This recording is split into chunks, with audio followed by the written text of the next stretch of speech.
बिहानीको चिया चुस्कीसँगै अन्धेरीको निदेरीसम्म, परदेशका अग्ला भवनसँगै गाउँका कलकल पँधेरीसम्म, साहित्यपोस्ट.com साहित्यिक यात्राको साथी।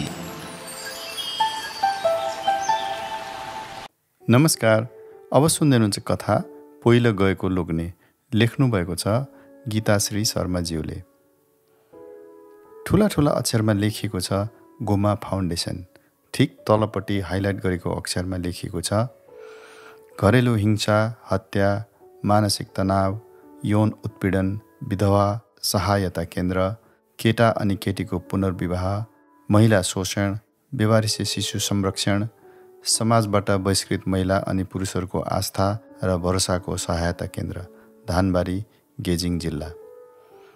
आज नवनिर्मित गोमा फाउन्डेसन भवनको विधिवत उद्घाटन। सृष्टिको वर्षौँदेखिको सपना। सृष्टि बिहानैदेखि कार्यक्रमलाई सफल पार्न अथक खटिरहेकी छन्। उनका साथमा पति सुशील तथा मित्रहरू सभ्यता, शकुन्तला अनि लामादाई पनि उत्तिकै लागि परेका छन्। उनीहरूसँग गोमा फाउन्डेसनका नारी पुरुष सदस्यहरू पनि छन्, जसलाई सबैले हरेक दृष्टिकोण र व्यक्तिगत तर्फबाट सहयोग गरेपछि यो संस्था बन्न सफल भएको छ। राज्य तथा राज्य बाहिरबाट अतिथि, विशेष अतिथि लगायत गण्यमान्य व्यक्तिहरूलाई पनि बोलाइएको छ। विभागीय प्रमुख, सरकारी निकायका कर्मचारी, सामाजिक संस्थाका सक्रिय कार्यकर्ता, गैर सरकारी संस्था तथा जनसाधारण समुदायहरूको पनि बाक्लो उपस्थिति थियो। सृष्टिका साथीभाइ, घर गाउँले, छरछिमेक, आफन्त र इष्टमित्रहरूको उपस्थितिले यस संस्थाको हल खचाखच छ। लाग्छ यस प्रकारको भव्य कार्यक्रम यस भेकमा प्रथम पटक हुँदैछ। देश विदेशका पत्रकार, संवाददाता लगायत प्रख्यात टेलिभिजनहरूले पनि यस संस्थाको निर्माण किन आवश्यक पर्यो सृष्टिको अन्तर्वार्ता लिन माग गरिरहेका छन्। उद्घाटन समारोहमा सबै रहस्य खुल्ने तय भइसके तापनि कार्यक्रमपछि सभाकक्षमा पत्रकार सम्मेलन गरिने निधो गरिएको छ। यसर्थ सबै पत्रकार महोदयहरूलाई लगेर त्यहाँ राखिदिने आग्रह पति सुशीललाई सृष्टिले गरिसकेकी छन्। टेलिभिजनको लाइभ प्रसारण पनि गरिने भएको छ। सबैको मनमा कौतूहलता त थियो नै, अब फेरि जान्ने जिज्ञासा समेत जागृत भयो। आखिर सृष्टिले उक्त सामाजिक संस्थाको नाम गोमा राख्नुको पछि के रहस्य छ? उक्त सत्य तथ्य पति सुशील बाहेक अदृश्य भगवानलाई मात्र थाहा थियो। कार्यक्रमका सञ्चालक मनोहर थेबेले कार्यक्रमको सुरुवात भएको घोषणा गर्दै क्रमैसित उपस्थित अतिथिवर्गको परिचय गराए। आजसम्म यस भेकमा कसैले नचिनेकी, नामै नसुनेकी नौलो अनुहार पूर्ण परिचयसँग गोमा देवीलाई मञ्चमा निम्त्याइयो। सबैजना एक अर्कामा कानेखुसी गर्न थाले। खस्याखुसुक भयो। विशिष्ट व्यक्तिको बाहुलीबाट दीप प्रज्वलन भइसकेपछि सञ्चालक मनोहर थेबेको विशेष आग्रहमा गोमा देवीको हातबाट संस्था लगायत भव्य भवनको उद्घाटन गरिने भयो। रिबन काटियो। सुशीलको स्वागत भाषणमा गोमाको संक्षिप्त परिचय गराइयो, तर पूर्ण जानकारीलाई रहस्यमय राखियो। डाक्टर कल्याण मगर, डाक्टर समरसेन अधिकारी, प्रोफेसर गुणराज न्यौपाने, प्रोफेसर छत्रपति ढकाल, शिवराम राई, नमस्ते तामाङ जस्ता प्रखर र पोख्त वक्ताहरू थिए, तर पनि गोमाका बारेमा नाम मात्र लिएर गर्जो टारे। वास्तवमा भन्नु हो भने सबै अनभिज्ञ थिए। सृष्टिलाई बधाई दिए अनि आउने दिनहरूमा सँगै मिलेर काम गर्ने आश्वासन सबैको थियो। एक्लो सृष्टिले सृष्टि गरेको सामाजिक कार्य आज संस्थामा परिणत भएकोलाई बधाई दिनेहरूको लामो लर्को लाग्यो। करिब 3 घण्टा 17 मिनटको कार्यक्रमको समापनपछि खानपानको व्यवस्था थियो। सबैलाई बेलुका समय निकालेर निवेदन टेलिभिजन हेरिदिने आग्रह गर्दै सृष्टिले संस्थाको मुखपत्र सर्वजन हिताय सर्वजन सुखाय हातमा थमाउँदै बिदा गरिन्। अतिथिहरू बिदा गरिसकेपछि सृष्टि टिभी च्यानलको लाइभ अन्तर्वार्ता दिन बसिन्। प्रश्नकर्ता थिए खप्पिस व्यक्तित्व अनमोल प्रसाद कुमाई। उनका घुमाउरा र कठिन प्रश्नहरूको प्रत्युत्तर दिन फलामका चिउरा चबाउनु मात्र होइन, भन्न नचाहने तथ्यहरू पनि उगेल्न पर्ने हुन्थ्यो।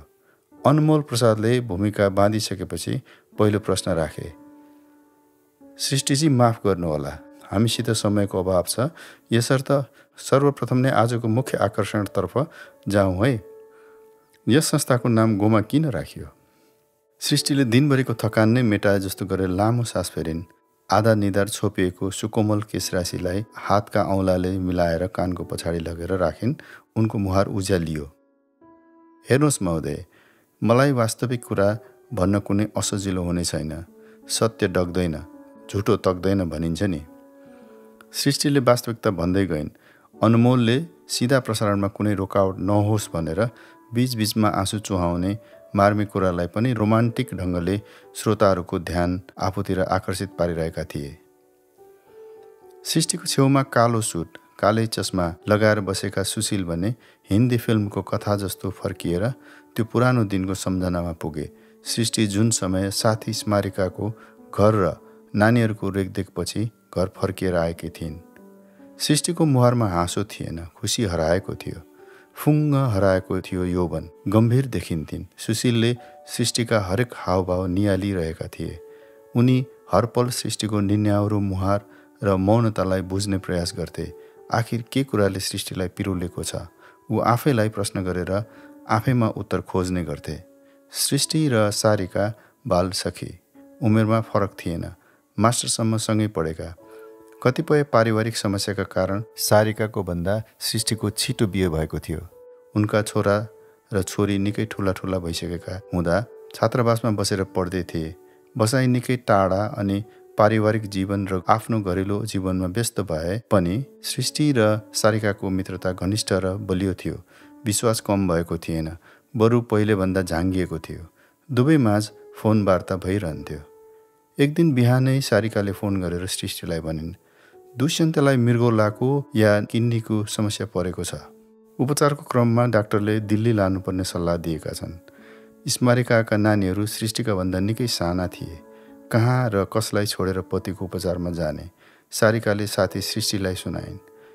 सारिकाको समस्या सुनेर सृष्टिले सबै समस्या हल हुने कुरा सजिलै बताइदिएपछि सारिका आफ्नो बिमारी पतिलाई लिएर उपचारका निम्ति दिल्ली जाने भइन्। सारिकाको घरको समस्या सुनेपछि सुशीलले पनि सृष्टिलाई सारिकाको घरैमा बसेर नानीहरूको हेरचाह गरिदिने सल्लाह दिए। सृष्टिका नानीहरू होस्टेलमा भएकाले न्यास्रो लागिरहेको बेलामा नानीहरूसित खेल्न पाउँदा खुसी भइन्।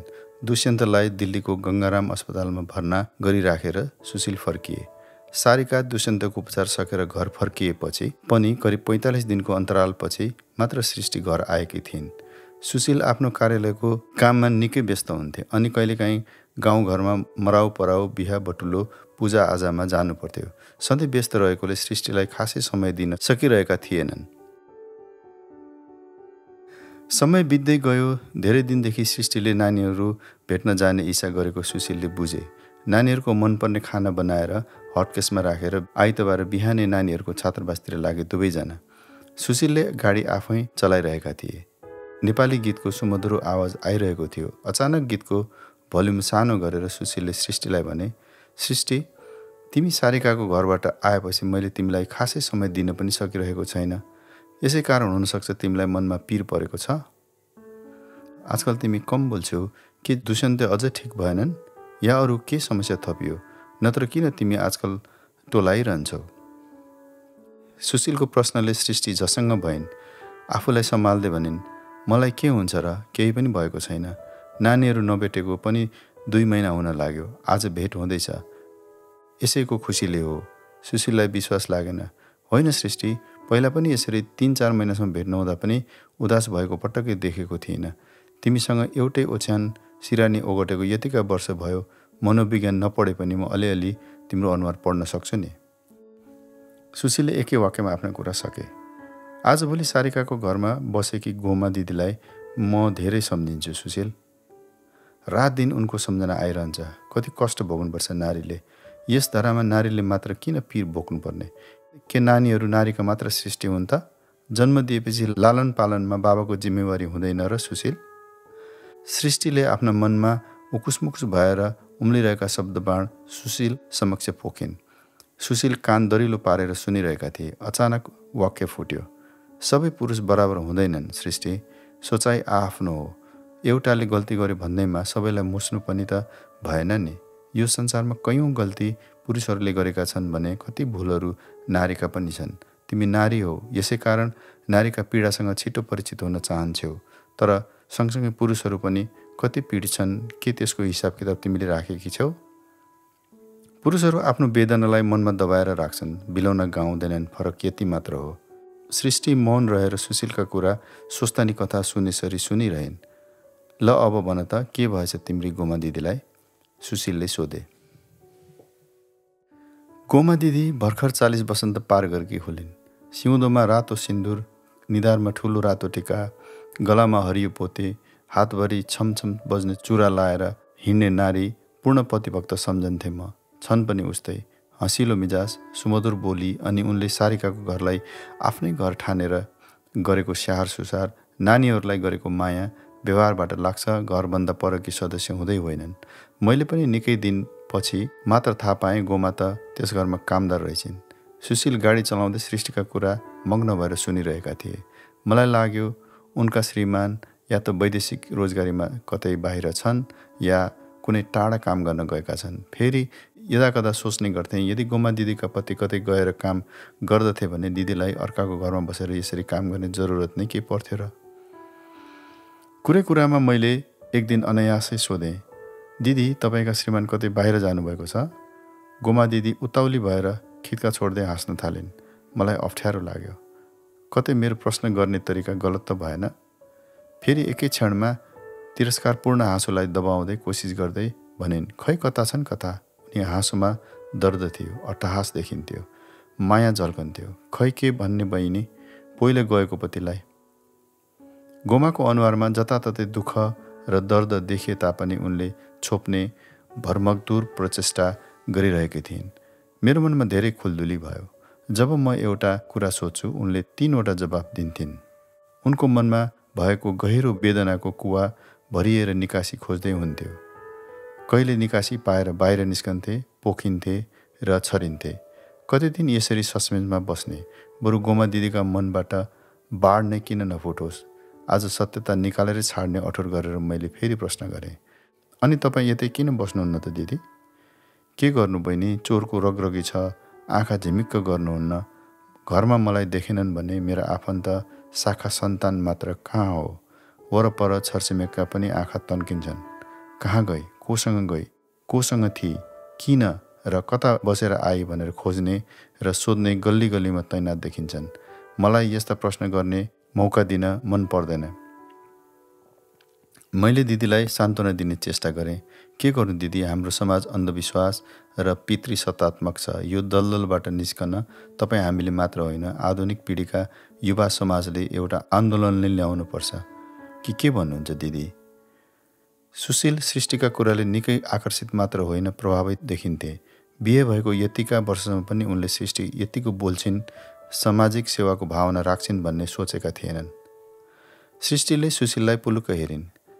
सुशील गम्भीर देखिन्थे। गीतको धुन बन्द गरेर गाडीको गियर चेन्ज गरे। म र गोमा दिदी घुलमिल हुँदै गयौँ। दिदीले आफ्ना मनका बोझहरू ममा सार्दै गइन्। मलाई लाग्थ्यो आफ्नो गरौँ भारी ममाथि बिसाएर उनी हलुका भएर रमाउँदैछिन्। कुरै कुरोमा एक दिन हिम्मत गरेर मैले सोधेँ, दिदी के तपाईँका जाय जन्म भएनन्? उनको अनुहारमा खुसी झल्कियो। छन् नि बहिनी, दुईजना छन्। श्रीमान पहिला जाँदा मेरो काखमा 4 वर्षको छोरो र 13 महिनाकी छोरी छोडेका थिए। अर्कीसित लोग्ने पहिलो गएको थाहा पाएपछि म घरमा सहारा विहीन भएँ। अब कहाँ जाने, के गर्ने, कसरी नानीहरूलाई खुवाउने? कुनै उपाय नदेख्दा सहारा खोज्दै नानीहरू लिएर म मूल घर पुग्दा मात्र थाहा पाएँ मैले यतिका वर्षसम्म पति परमेश्वर भनेर पुजेका श्रीमानले त अर्की कान्छी स्वास्नी त सासू ससुरा समक्ष मूल घरमै भित्राएका रहेछन्। मेरो अंशले झन्डै ठाउँ छोड्यो।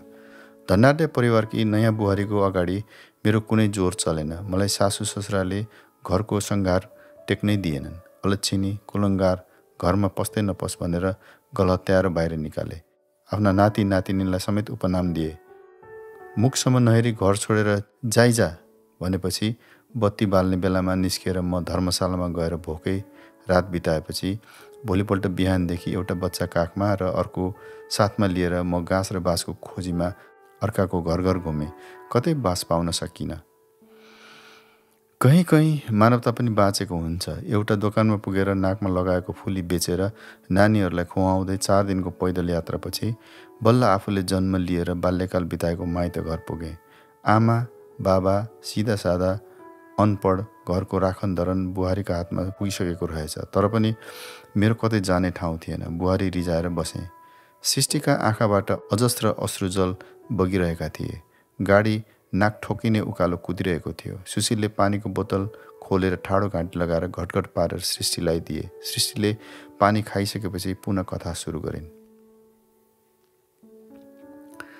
फेरि गोमा दिदीलाई सोधेँ, यसपछि नानीहरूको शिक्षा दीक्षा लालन पालन? आफ्नै बहिनी सम्झी सबै कुरा खोलिन्। पारिपट्टिको एउटा लाउरे दाईले घरको हेरचाह र वृद्ध भएका आमा बाबा र श्रीमतीको साथी बस्ने खालके विश्वासी घरेलु कामदार खोज्दैछन् भनी सुने। लाउरे दाईलाई भेट्न गएँ। सबै दुखैसो पोखेँ।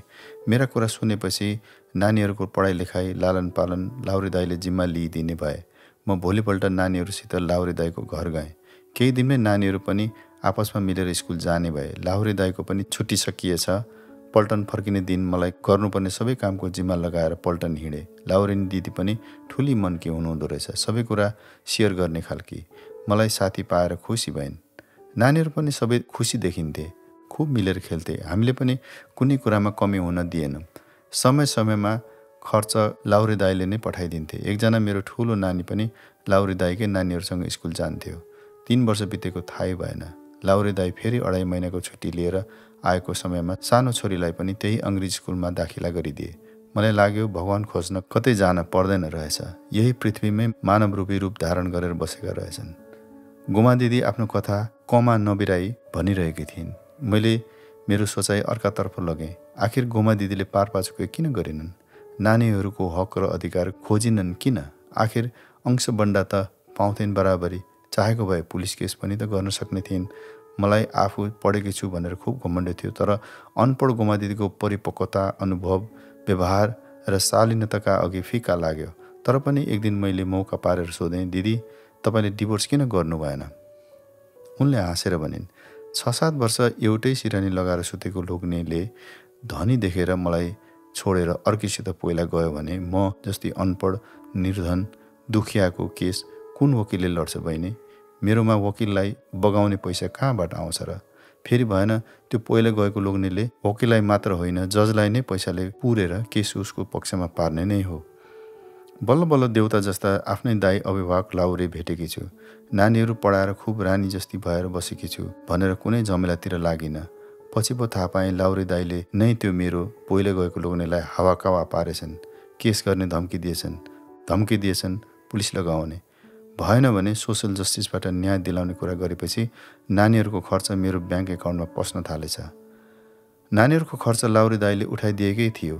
यिनै पैसाहरू बचाएर लाउरे दाईले दिएको जमिनमा सानो घर बनाए। गोमा दिदीको अनुहार उज्यालो थियो। त्यसै पनि उनी राम्रै नै हुन्। अझ उनको सङ्घर्ष र व्यवहारले सुनमा सुगन्ध थपिदिएको अनुभव मैले गरेँ। उनीहरू शिक्षा पढाइ लेखाइलाई लिएर नाक घोक्राउँछन् नि। तर मलाई त गोमा दिदीलाई देखेर अनुभव, व्यवहार र परिपक्वता पनि एउटा अमूल्य शिक्षा हो।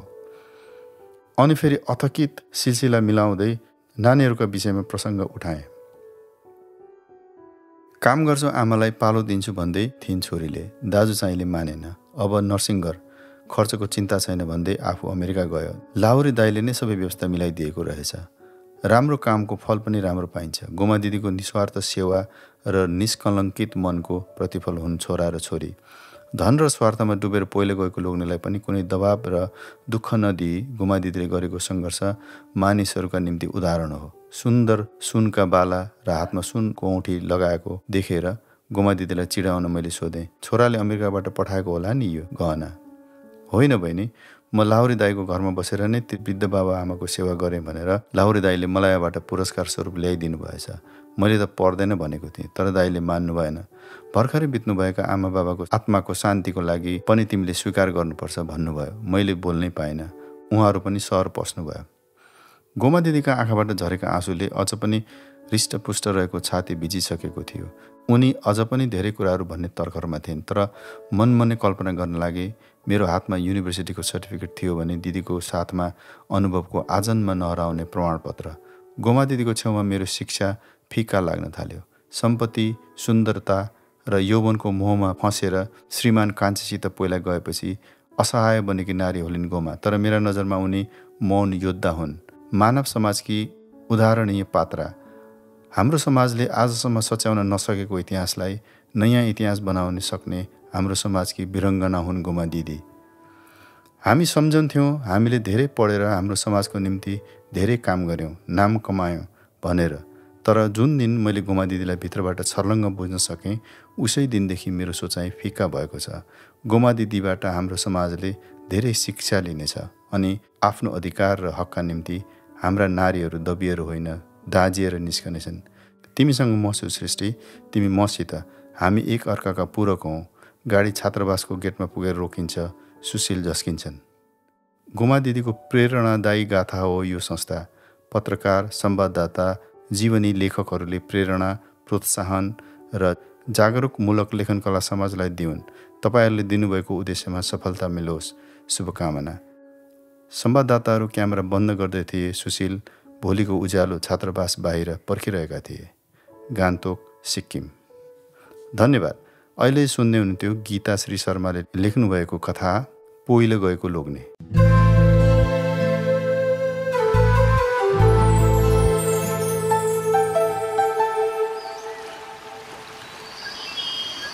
बिहानीको चिया चुस्कीसँगै अन्धेरीको निदेरीसम्म, परदेशका अग्ला भवनसँगै गाउँका कलकल पँधेरीसम्म, साहित्यपोस्ट.com साहित्यिक यात्राको साथी।